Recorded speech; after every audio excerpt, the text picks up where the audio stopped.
Always trust your gut. Always trust your intuition, because it's never wrong. There's times I have been sitting next to people, literally next to them,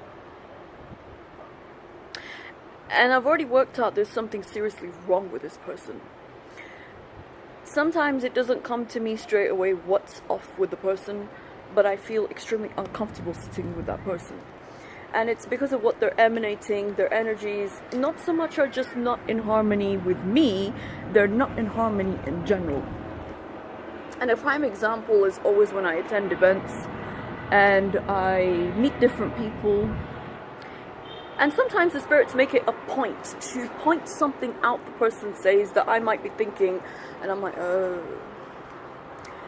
And in society we're told you have to abandon yourself to please everybody else. This is a big one. I make a lot of series on this stuff because it's such an important thing that lots of people miss out on. Abandon yourself to please everybody else. Even if you have a nagging feeling about something, it doesn't really exist. People live up here, they live in the mind. So it's very easy to dismiss something when you live in the mind. And when you live in the mind, it's also very easy for people to leech from you. It's also very easy for people to use you energetically. That doesn't make sense to most people because a lot of people don't practice spiritual hygiene. They don't practice mental hygiene. They'll come, they'll dump everything on you. They'll come, they won't even go so far as ask how your day is. And this is a reality with so many interactions that I had with people. They would never even ask me how my day was, how everything went. They would just come and throw everything on me. Because people think, okay, she talks about the spiritual / emotional aspects of life, I can just dump everything on her. And it doesn't work like that. Again, it goes back to boundaries, and never ignore what you feel inside.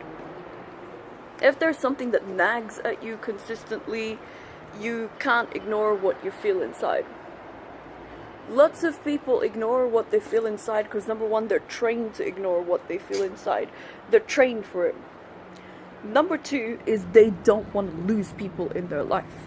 Because this world, if I go around different places, different people, the predominant thing that I will find myself seeing, essentially, is people settling, people hanging out with each other for the sake of hanging out with each other, okay? There's a sake. They do it for the sake of hanging out with each other. They settle.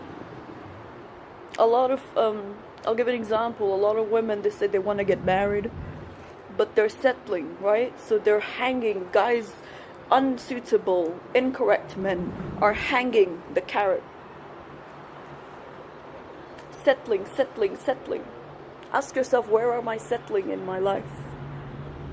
There are plenty of places we settle. Sometimes life has weakened us so much we can't cope anymore. Sometimes we can't. We don't have the strength for it. But a very important question I implore everybody to watch this video is ask, where am I settling in life? Because settling is a big deal. And when you settle, you'll know you've settled. And you know you've settled because it doesn't feel good to you. It feels off. I settled for this person. I settled to be friends with them.